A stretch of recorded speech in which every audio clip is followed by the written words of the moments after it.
Okay, we begin with Perek Bameh Taimnin. We're starting a new Perek, and in the beginning here it discusses the halachas of Atmana for Shabbos. We had this inyan brought up in the Gemara a few times before, but let me again mention what is the general rule b'negei to Atmana on Shabbos. The concept of Atmana is insulating your food for Shabbos, to remain warm, of course. So generally speaking, there are the two basic halachas b'negei to Atmana. There is Hatmana on Erev Shabbos, and there's Hatmana on Shabbos. Now, Hatmana on Erev Shabbos is permitted as long as you're doing the Hatmana. The insulating is happening in a substance that's not moisef hevel. It does not increase the heat of the food that you're insulating. If you're doing the Hatmana in something which is moisef hevel, so then Chachamim will geyser that you should not do the Hatmana in such a substance. And we'll see soon the reasons. We'll see in the Perek over here the reasons for this. So that's when you get to the Hatmana on Erev Shabbos. Not allowed to insulate in something which is moisef hevel. Then you have the Hatmana in something which is not, then you have the Hatmana on Shabbos. Hatmana on Shabbos itself is completely aser. Chachamim will geyser not to insulate any foods on Shabbos itself. And the reason simply is because if a person comes to do the Hatmana on Shabbos itself, he may find his food not to be properly hot, the way he wants it, and he might come to heat up his food on Shabbos. So Hatmana on Shabbos is totally aser. This Mishnah here that we're going to begin with right now at the beginning of the Perek is going to discuss Hatmana on Erev Shabbos, where there's the distinction between those substances that add to the heat or those substances that just maintain the heat of the food. Sagt the Mishnah, Bameh Taimnin uBameh Ein Taimnin. With what is a person allowed to do that Hatmana of hot foods, and with what is a person not allowed? He wants to preserve the heat, but not increase the heat. Sagt the Mishnah, Ein Taimnin loy begefes, v'loy bezevel, v'loy bemelach. So you're not allowed to do that Hatmana not in gefes, which is the pulp of either olives or of sesame seeds, as we'll see in the Gemara. The Gemara will discuss exactly what gefes is. V'loy bezevel, and not in menor. V'loy bemelach, and not in salt. V'loy besid, and not in sid is lime. And v'loy bemelach, and not in v'loy besid. V'loy bechayil, that is, and not in the sand. Bein lachin, bein yevation. These substances, whether they are moist, whether they are dry, a person is not allowed to do any Hatmana, because they increase the heat. V'loy beteven, and not, the person is not allowed to do the Hatmana in teven and straw. V'loy bezogin, and not in the leftover grape skins after a person finishes squeezing out the wine. V'loy bemuchin, and not with muchin, which is all kinds of materials that are usually used for the stuffing of a blanket or a pillow, whether it's cotton, whether it's worn out clothing, or different kinds of materials that are used for that purpose. V'loy basovin, and not with grass. B'zman shein lachen. When these materials, when these substances are moist, they increase the heat. Avol toimnin ben k'shehen yeveshin. But you are allowed to do the Hatmana in these substances if they are dry, because then it doesn't increase the heat. Zok the Gemara, the question was asked. Gefes. What kind of gefes are we talking about over here? Gefes shal zeisentnan. Is the Mishnah talking about the gefes, the pulp that's left over from the olives, and those are moisef hevel, they increase the heat, and that's forbidden to do that Hatmana in? Avol the shumshemin. But the pulp from the sesame seeds, shaper dami, that's allowed, that doesn't increase the heat as much. Oidilme, the shumshemin tanan. When the Mishnah here talks about the gefes, the pulp, it even is talking about the pulp of sesame seeds as well. It also increases the heat enough that it should be asked to do Hatmana in. V'kol shekein dezeisim. And if the pulp of the sesame seeds is forbidden, most definitely the pulp of the zeisim increase the heat even more, and it'll be asa. Tashama, the Gemara brings a statement of Rab Zayda, Dam Rab Zayda mishum chad de bei Rab Yanai. Rab Zayda said in the name of one of the students by Rab Yanai, Kupa shetomamba, if you have a box where you did Hatmana, you placed a pot of food inside this box, which is, I guess, insulated with muchen, with blankets or whatever it is. Asa lahanicha al gefes. You're not allowed to take that box and then place it on the top of gefes. On the top of, and the statement over here specifically spells out gefes shel zeisim. You can't place it on the top of the pulp of olives, not of the sesame seeds. Okay, so now what the chiddush over here in this case is, although the insulation of the pot in this kupa, in this box, is with something which is not meisef hevel, it doesn't increase the heat, but if you then go ahead and place it on top of the gefes shel zeisim, which does increase the heat, this is going to be considered a hatmana that's meisef hevel from the zeisim and the bottom, and therefore you're not allowed to do this hatmana. But the point is that here it specifically identifies gefes shel zeisim. So that's the pshat of the gefes. We're not talking about shumshim, we're not talking about the gefes of sesame seeds. Shmamino shel zeisim tna. So this seems to prove that in the Mishnah the gefes refers to the gefes of zeisim. And for the Gemara, no, it's not a raya. I can still say le'inyan atmana. When it comes to actually insulating the entire pot of food from all sides with this material of gefes, so then that atmana, that gefes includes even the atmana of shumshimin, of the sesame seeds. It's hot enough, it will increase the heat enough that it should be forbidden. Nami yasser. But le'inyan, on daf memches we're holding, le'inyan asuke havla, but when it comes to putting the zeisim at the bottom, or putting the source of the hatmana at the bottom, which will increase the heat by radiating that heat from the bottom, asuke havla the zeisim masku, the pulp of the olives from the bottom will radiate the heat upwards. The shumshimin loy maska havla, but the pulp of the sesame seeds will not radiate heat from the bottom. So the difference between the zeisim and the shumshimin is only regarding radiating the heat from the bottom. That statement of Rab Zera. But regarding our Mishnah that talks about insulating the pot fully from all sides with this gefes, we can still say that our Mishnah includes both the gefes of zeisim and even the gefes of shumshimin, of the sesame seeds, which has a lesser amount of increasing the heat. Sagt der Gemara, Rabbe v'Rab Zera iklu lebei reish galusa. Rabbe and Rab Zera found themselves on Shabbos at the house of the Reish Galusa. Chazyu alahu avda, so they saw the servant there. The anach kuza de maya, he placed a jug of water, apuma de kumkuma, on top of a kettle. Okay, so we're discussing over here placing something on top of gefes in order to use the heat from the bottom to radiate and to keep it warm. So over here, the Gemara discusses a similar case that they saw the servant placing a jug of water on top of a kettle to get the heat from the kettle. Nazye Rabba protested. Rabba was upset. Was not happy with this hanhaga on Shabbos. Amalei Rab Zera. So Rab Zera questioned why was Rabba, and he said, "Why are you upset about this?" Ma'ishno, what's the difference from another case in a braisa that we learned? And this is a braisa that's brought here at the end of this peidik. Mi mecham al gabe mecham. In the braisa it says you may place a kettle on top of another kettle for the heat. You want to have the kettle on the bottom is hot, and you're allowed to place another kettle on top of it. That's what it said in a braisa. So if you're allowed to place one kettle on top of another kettle, why shouldn't you be allowed to place a jug of water on top of a kettle? Amalei, so Rabba answered him, no, the difference is obvious. Hasam, in that braisa, what is it speaking about? Aikumi kamoikim. Over there, he's taking a hot kettle of water and he's placing it on top of another hot kettle of water. He's just trying to preserve the heat. He's not heating it up. So because there's no real atmana here, it's already hot and there's no atmana, he's just placing it on top of another kettle. So that's allowed on Shabbos. But over here, hacha, what this servant was doing, placing the jug on top of the jug of water on top of the kettle, kamailit, he's heating it up. He took a jug of cold water and he's placing it on top of the kettle and he wants to heat it up on Shabbos. How's he allowed to do that?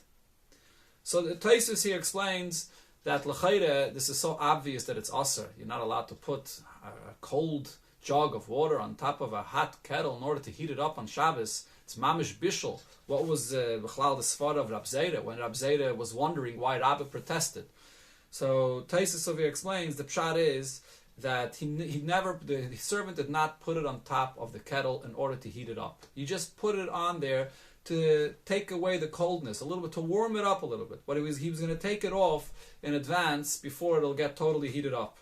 So therefore, Rab Zayda thought that that's permitted, similar to that case in that Braisa, where you put one hot kettle on top of another. There's no bishul being done, so you're allowed to place it on top, and there's no issue of atmana. So over here, since his intention was not to do any bishul, he was going to take off the cold water before it heats up. So since there's no atmana involved, it's allowed. So Rabbi tells him no. If the water is already hot, you're allowed to put it there. If the water is cold, even if you're just putting it there because you want to warm it up a little bit, you're not allowed. The person might come to leave it there. We had this already before. The person might come to leave it there. You're not allowed to put it on Shabbos. Another thing happened then. Hada Chazye. He then saw again another thing that the servant did. The paras dastuder apume de kuba. He placed some kind of a handkerchief or some kind of a turban as a covering on top of a barrel. Of a wine barrel maybe. Va'anach natla ilavei. And then he placed a ladle of wine on top of this covering. On Shabbos, this is what he did on Shabbos. Is there anything wrong with this? Is there any problem with using a turban as a cover for a barrel and then placing a ladle there? Nazi Rabbi, but Rabbi protested. Rabbi said, no, you shouldn't be doing this on Shabbos. Amalei Rab Zayda, so again Rab Zayda said, Amai, what's the problem? Amalei hashta chazis. Watch and see what's going to happen. You're going to see what the issue here is. L'soiv chazye de kamatzele. So in the end, they saw that the servant took this turban when he removed it from the barrel, and he was squeezing it out because there was a turban. He didn't want it to be wet, and it got wet. He put it on the barrel, and there was a ladle there. It got wet, and therefore he was squeezing it out. So now he saw that there's an issue that you're going to come to schita. You're squeezing it out on Shabbos, which you're not allowed. Amalei ma'ishna mi farnuka.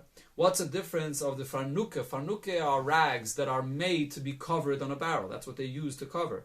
So the question is, does this mean now that we're not allowed to use a rag to cover the barrel? We are. You can cover a barrel on Shabbos with a rag that's designated for it.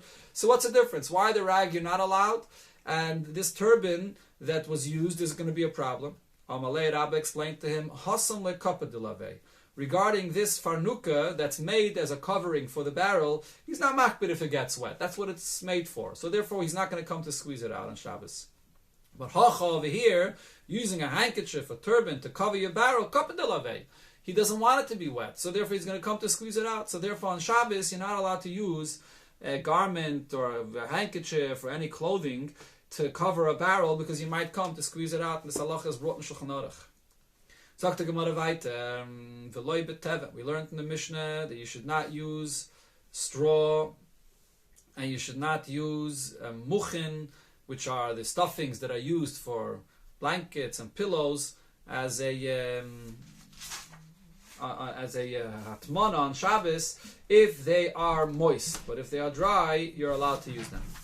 Ravada B'masna asked the question from Abaye. Muktzeh shetaman behen. So these muktzeh that he did the hatmana in them on Shabbos. Mahu letaltalam b'Shabbos. Are you allowed to move them on Shabbos? They are really on their own. They should be muktzeh because they are designated for whatever you have to prepare them for, to be used for blankets and for pillows. So therefore, it's designated for that, and it's raw materials that hasn't been used. So these kinds of raw materials are muktzeh on Shabbos. So the question now is, but you use them now for atmana. So you're not going to use them anymore for your pillows and blankets to stuff them. So now once you use them for the atmana, are you allowed to move it on Shabbos? Amalei. So Abai answered, no, you're not allowed. It's still muktzeh. Because this individual does not have a box filled with hay, or straw, which was what was generally used to do the atmana. He doesn't have that available. So are we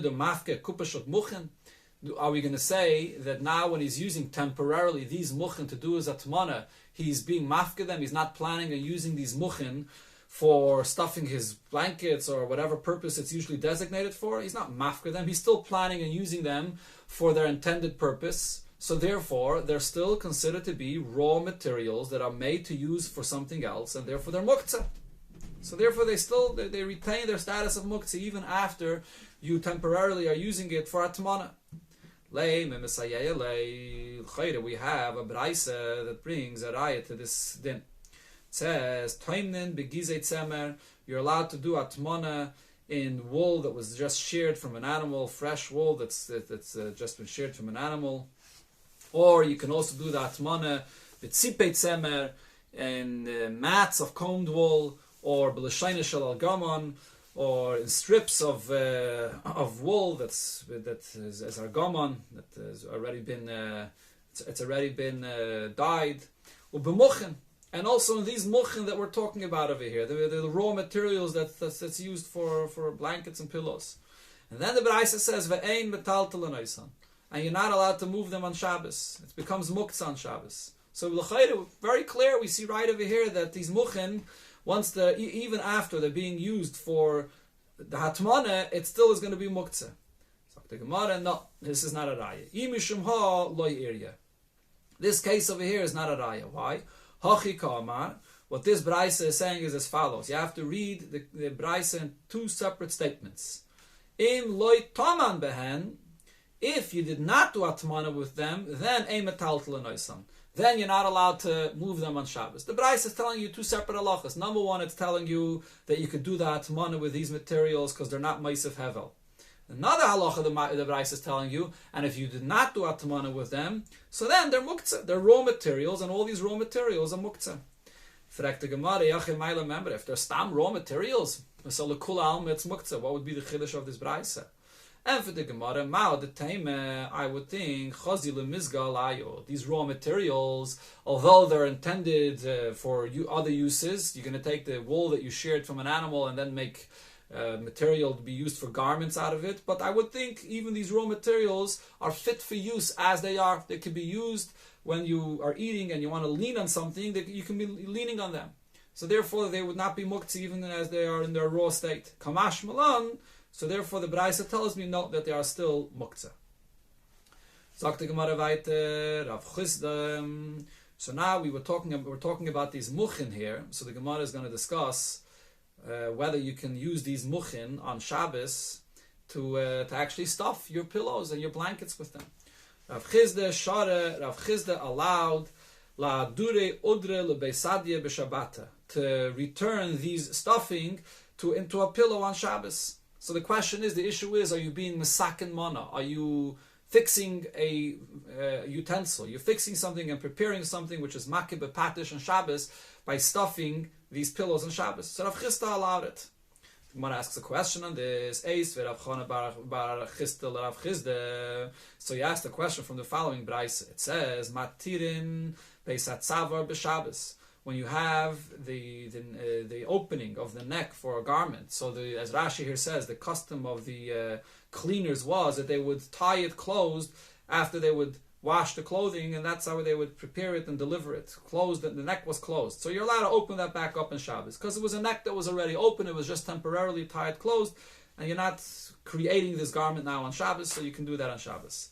But if you have a garment that the opening for the person's neck was not made yet, so you're not allowed to open that on Shabbos because you're creating the garment. This is mamish makeh bepatish. Ve'ein noisnen esam muchin, and then the Braisa clearly says you're not allowed to place the muchin, the stuffings, loylatecha karva, loylatecha keses, not into a pillow and not into a blanket, be yomtiv on yomtiv, ain't tzarech leima b'Shabbos. And needless to say that you're not allowed to do this on Shabbos. So it's very clear that this is forbidden. This is mamish makeh bepatish. So how did Rav Chisda allow to return the stuffing into a blanket or into a pillow? And for the Gemara, there's a difference. Ha b'chadeti, ha ba'atiki. This Braisa was speaking about a new pillow, a new blanket, where you're stuffing it for the first time. Rav Chisda, which allowed to return it, was allowing this in a case where it's been there before. It's an old blanket, an old pillow, and it came out, it was taken out, and you're just returning it. So that's not makeh bepatish. Tanya Nami Yachi, this is what we learned in Abraisa. Ein noisen nesam muchin, you're not allowed to place the stuffing, loylatecha karva, loylatecha keses, not into a pillow or a blanket, b'yomtiv. Ve'ein tzarech leima b'Shabbos. Needless to say, you're not allowed to do this on Shabbos. But noshru, if they fell out, if the stuffing came out, machzire noisam, you're allowed to return it b'Shabbos. Ve'ein tzarech leima b'yomtiv. Or needless to say, you can return it on yomtiv. So since we brought up this concept over here of opening the neck in a garment on Shabbos, so the Gemara is going to bring up another thing, another detail regarding this halacha. But before I continue further, let me just mention a very, very practical and relevant thing that you see here from this Gemara. It says here regarding the stuffing of a pillow and a blanket that you're not allowed to put it in when it's new, but you're allowed to put it back if it came out on Shabbos. So one of the applications for this is the shoelaces, and there's others as well. Taisus and the Rishayim and the Paiskim discuss over here, but shoelaces. Are you allowed to put shoelaces into your shoes on Shabbos? So if they're new for the first time, that's makeh b'patish. You're creating the use of the shoes. You're not allowed. But if it fell out, if the shoelaces fell out, and it could simply and easily be put back in, you're allowed to return them back on Shabbos. Amarav Yudah Amarav HaPeseyach Beis HaTzavar B'Shabbos, a person that makes the opening for a neck in a garment for the first time on Shabbos, Chayev Chatas. You're Chayev Chatas. This is makeh b'patish, and therefore it's Chayev Chatas. So the question here is asked, Maskiv Lord of Kahanem, Ma bein zeh lemegufas chavis. What's the difference between this case where you chayev chatos and the case of removing a lid from a barrel? And Rashi here says there's a clear braisa later on in the Gemara and Daf Kuf Mem Vav that says that you're allowed to remove a lid from a barrel on Shabbos, even if it's tightly affixed to the barrel. You're still allowed to remove it on Shabbos. L'chayre, you're also creating the use of the barrel. It's also makeh b'patish. What's the difference? Amalei Rave, so Rave answers, Zeh chibur v'zeh einei chibur. Here we're talking about taking one garment, which all the threads are one entity, they are connected to each other, and you're creating that opening within that one garment. That is makeh b'patish. You're creating a usage of this garment. Mashenki, when it comes to the case of the barrel has a lid that's connected to it. You're not creating the opening within the barrel itself, you're just removing that lid from the barrel. The barrel itself had the opening. It was already fit for use. It just had a covering on it, and you're removing it. This is a very important fundamental Gemara. These words, Zeh chibur v'zeh einei chibur. And what this is relevant for is today when you have all the bottle caps. Are you allowed to remove them on Shabbos? They you're sort of breaking it off. They're tightly affixed with the metal sometimes in these soda bottles, and you have to break it off.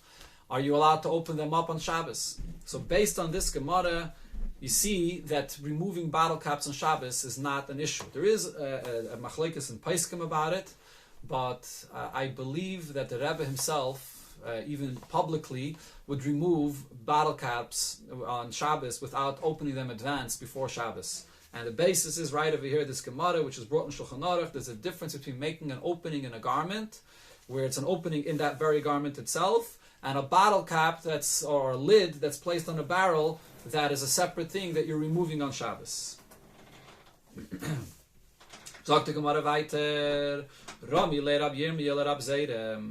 the Gemara brings up, since we mentioned over here when you have two things that attach to each other, so the Gemara brings up another inyan on this topic that's not directly related to what we're speaking about. Let's see. Rami le Rab Yirmiyah le Rab Zera. Rab Yirmiyah asked Rab Zera the following contradiction. Tanan, we learned in one Mishnah, Shalol shal kaifsim, when you have these pieces of garment that the cleaners, they would put together, if they had little pieces of garment, so they didn't have these sack bags that we have today, so they were afraid that these little pieces of garment are going to get lost in the wash, so they would sew them together temporarily in order not to lose them. And it would sew them together even with a larger garment. So that's a shlal shal kaifsim, these little pieces of garments that the cleaners sew together. Shalsheles shal mafteches, or a ring of keys that are placed together. Vahabeged shuhu tofer beklayim, and the garment that is sewn together with klayim. Yeah, you have a wool garment and it's being sewn together with linen threads. So all of these things are being put together temporarily, whether for convenience sake or for whatever reason, but it's going to be taken out eventually. Chibur l'tumah. If they are put together in this way, just temporarily or for convenience sake, it's considered to be a chibur, that they are one entity. Regarding tumah, meaning if one piece of the garment, if one key became tameh, the rest of it all becomes tameh. Ad sheyaschil lahatir, until the person begins removing them. Even if it's not fully removed yet, but if the person received these things from the cleaners and he already began removing one piece of garment from the other, so then it's not considered to be a chibur anymore. This is one mission that we learned in Masechta Uktzin. So what do we see here? Alma, Shaloi b'shas malacha, nami chibur. Even not at the time of the malacha that it's being used for, and therefore it's been connected, still, it's the fact that it's connected together in this way is a chibur. For the tumah, if one becomes tumah, the other becomes tumah. Only once the person begins unraveling it, taking it apart, then is it not a chibur. But until then, it's considered to be a chibur. So now the question was asked from another Mishnah, Masechta Kelim, where it says, Makal she'asa yad lekardem, you have a stick, a wooden stick, that you temporarily are sticking it into an axe to make it as a handle for an axe. Chibur l'tumah b'shas malacha. That's going to be considered a chibur, that now these two become one entity, only during the work when you're using that axe with this handle. So that's the Mishnah. So what do you see from there? B'shas malacha in, only during the time when you're using this axe in your work, then it's a chibur. Shalai b'shas malacha, but not during your work. Like this temporary connection that you have between this piece of wood and the axe is not considered to be a chibur. Even if you didn't take it apart yet, but if it's not b'shas malacha, it's not a chibur. Before we said, even after the wash is done and you have these pieces of garments together, it's still considered to be a chibur. Amalei. So Rab Zera answered, Hasam, in the case of the pieces from the wash or a key, a chain with keys, Shaloi b'shas malacha, Adam asoi. So again, let's start again. Hasam, in the case where a person used a piece of wood for the axe, to have a holder for the axe, Shaloi b'shas malacha, if it's not during the time of the malacha when he's actually using the axe, the person will throw away this piece of wood between other pieces of wood.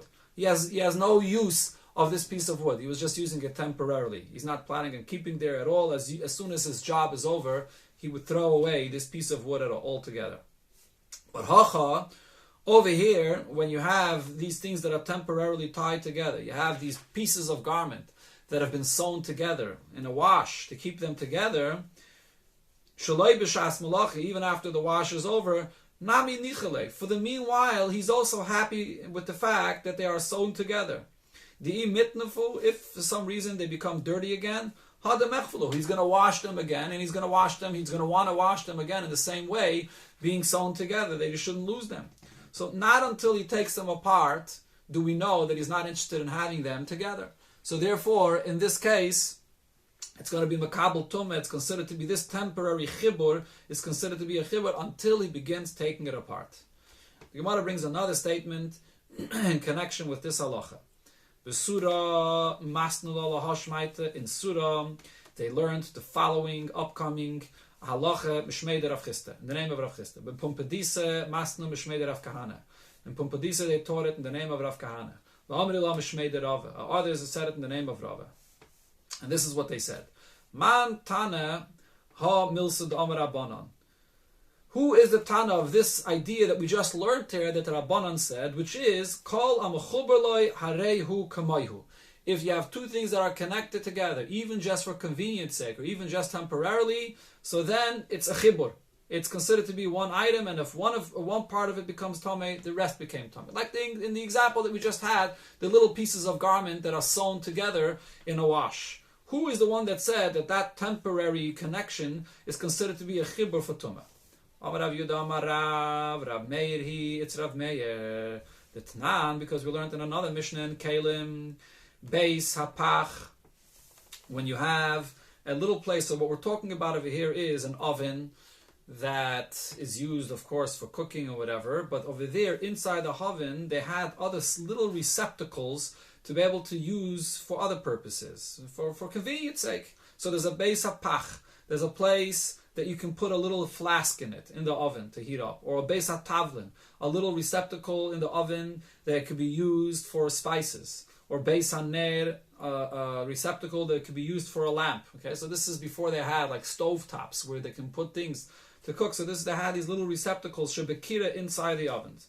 So the question now is, these receptacles were attached to the oven. Do they become part and parcel of the oven itself or not? On one hand, it's not the oven itself, but at the same time, it is attached there for convenience sake to be able to have these uses. So what does it say here in this Mishnah? Metamin b'maga, if the oven became tamei because tumah touched it, so these receptacles become tamei along with it as well. But ve'ein metamin ba'aver. But there's another way the oven could become tamei, and we're talking here about an earthenware oven, an oven made out of cheres. When it comes to cheres, there's the tumah by avir, which means if a sheretz or any source of tumah enters even just into this ear space of the oven without touching it, it becomes tamei. So that kind of tumah that the oven becomes tamei will not affect these little receptacles. But if the tumah touched the oven itself, then it will affect these receptacles. Divrei Rab Meir, that's Rab Meir's opinion. Rab Shimon Mitayr. Rab Shimon says there's no chibur here. There's the oven, there's these little receptacles. They're two separate things. It's just there for convenience sake, and therefore there's no chibur. They don't become tamei if the oven became tamei. So Rab Meir is the source to this concept that you have these little receptacles in the oven that are there temporarily, and they're considered to be a chibur to the oven, and they become tamei along with the oven. So the same thing would apply to what we said before regarding a person temporarily connecting pieces of garment for convenience sake. So now the Gemara will further examine and question Rab Meir's opinion. Frag the Gemara. We understand what Rab Shimon is saying.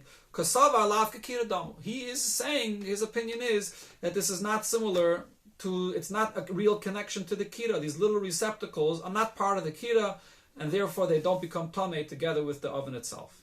El Rab Meir, but according to Rab Meir, if Rab Meir holds that they are a chibur, it becomes one with the oven itself. So then even if the source of tumah that the oven became tamei was because the tumah entered into its ear space, so that should affect these receptacles as well that are part of the oven. If he does not consider it to be a connection that it's now one with the oven, so then so then even if the source of tumah touched the oven, it also shouldn't make these little receptacles tamei. Why the distinction between how the tumah made the oven tamei, whether by touching it or by entering into its ear space? And for the Gemara, really the opinion of Rab Meir is that this temporary chibur, this for convenience sake, is not, these receptacles are not part of the oven itself. This whole thing that they should become tamei is like gzeira midrabanan. Frag the Gemara, but if Rabbanan were geyser, so then afilu ba'avanami litmu.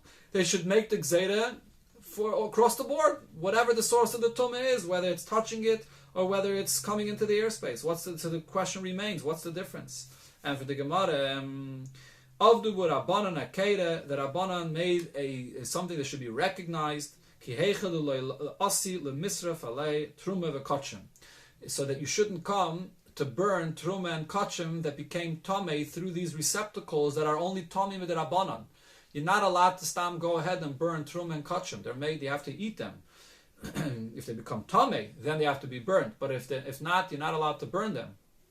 So, besides, if you remember, we learned in the Perek of Bameh Madlikin, there was a braisa there that said that there's 6 cases where a person has to burn truma kachim that became tamei midrabanan or on a suffix tumah. But otherwise, if there's any tumah midrabanan that made the truma and kachim tamei, you're not allowed to burn them. So Chachamim wanted to make a distinction that there's the gzeira midrabanan that it becomes tamei, but still, if truma and kachim touch this, it should not be considered tamei to burn them. So therefore, they made a heker that if the oven was touched by tumah, these receptacles will become tamei. If the tumah entered only by the ear space, it does not become tamei. So the person will remember that this is only a tumah midrabanan.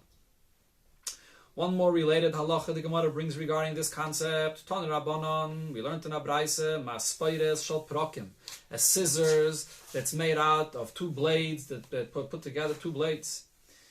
The Ismail shal hitni, also some kind of a blades that are used for a carpenter that are put together of parts. Chibur l'tumah, so they are considered to be a chibur. They are now considered to be attached as one regarding the halachas of tumah. If one part became tamei, the other becomes tamei. Ve'ein chibur lahazah, but there's no chibur for the halacha of hazah, which refers to the halacha of sprinkling the ashes of the para aduma in order to purify it. So if you're going to sprinkle the ashes, you're going to have to sprinkle on each part separately. Fragt the Gemara, what's the difference? Manavshach. If it is considered to be a chibur, and that they are one, and therefore if one becomes tamei, the other does as well. Afil hazah nami, that chibur should work for the hazah, for the sprinkling as well, that you sprinkle one part, and that is metayr the other part. Ilav chiburu, and if it's not a chibur, afil letumah nami loy. So then, for tumah, it also should not be a chibur, and if one becomes tamei, the other should not become tamei.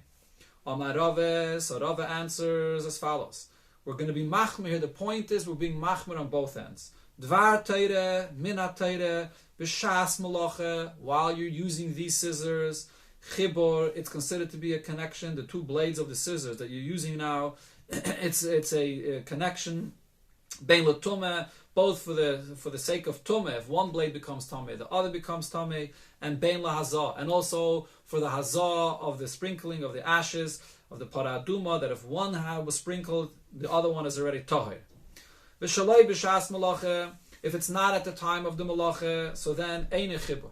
It's not considered to be a connection as one. Loy l'tumah, not for the purpose of tumah, v'loy lahazah, and not for the sprinkling of the ashes. But over here, Chachamim made a gzeirah to be machmer in both instances. The Rabbanon made a gzeirah al tumah regarding tumah shaloi b'shas malacha, even not during the time when you're working with these scissors, that both blades should be considered as one, and if one blade became tamei, the other is tamei, even shaloi b'shas malacha. Mishom tumah b'shas malacha, because while you're using it, minat taira, it's considered to be one utensil, and therefore it all becomes tamei. So Chachamim made a gzeira that even shaloi b'shas malacha for tumah, it's considered to be a chibur. So we're machmer regarding the tumah across the board, whether it's b'shas malacha or not, and the same regarding hazah. Val hazah, and we are machmer b'negei to the hazah, since minat taira shaloi b'shas malacha, the hazah does not work for one blade, for the other. So regarding hazah, the Chachamim made the gzeira l'chumra the other way around. Val hazah sheb'shas malacha, and regarding the hazah, the sprinkling of the paraduma, even while you're working, and then it is considered to be a chibur, mishum hazah shalei b'shas malacha. Since when you're not working with it, it's not a chibur, so therefore Chachamim were geizer to be machmer even while you're working with it. So that's the pshat over here, that Chachamim were machmer on both ends, that for tumah it should always be considered to be one, and should always be tamei, and for hazah they were always machmer, that you should have to sprinkle separately on both parts of the scissor, whether it's b'shas malacha, whether it's shaloi b'shas malacha. That's the conclusion of the Gemara for today. Hatzlacha Rab, everybody, and everything you do. Have a very, very great day.